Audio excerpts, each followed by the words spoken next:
அம்மா உன் சேல மோன கைபிடிச்ச ஈரமனோ ஆத்தாவு சேலமோன கைதொடச்ச ஈரமனோ காயும் முன்னே எங்கேயோ சேர்ந்து விட்ட காயும் முன்னே எங்கேயோ சேர்ந்து புட்ட தன்னன்ன தனனே தனனன தன்னானா தெய்வத்தான சபிக்கிறேன் உன்னத்தான கேட்கிறேன் கருவறை நான் சுமக்க பெத்தவளே மீண்டும் வா.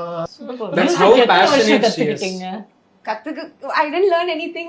Seriously? ஆமா, இது லிட்டரலி பெட்ரூம் ப்ராஜெக்ட் 2 hours பண்ணது. கராஜ் பேண்ட் ஐபேட்ல உட்கார்ந்து பண்ண ப்ராஜெக்ட். சின்ன வயசுல இருந்தே மியூசிக்ல இன்ட்ரெஸ்ட் பேஷன் இருந்தது. அதான் கண்ணு மூடுற வரைக்கும் தான், அது வரைக்கும் மியூசிக் தான் வந்து. பெரியப்பா பண்ணது கொஞ்சம் ஃபோக்கா இருக்குல்ல, நாங்க வேணும்ட்டே மாடர்ன் கொஞ்சம் மாடர்னா வந்து Mix பண்ணீங்க. ஒப்பாரி பண்ணலாம் அப்படின்னு சொல்லிட்டு நாங்க ட்ரை பண்ணி அவங்க கரெக்டா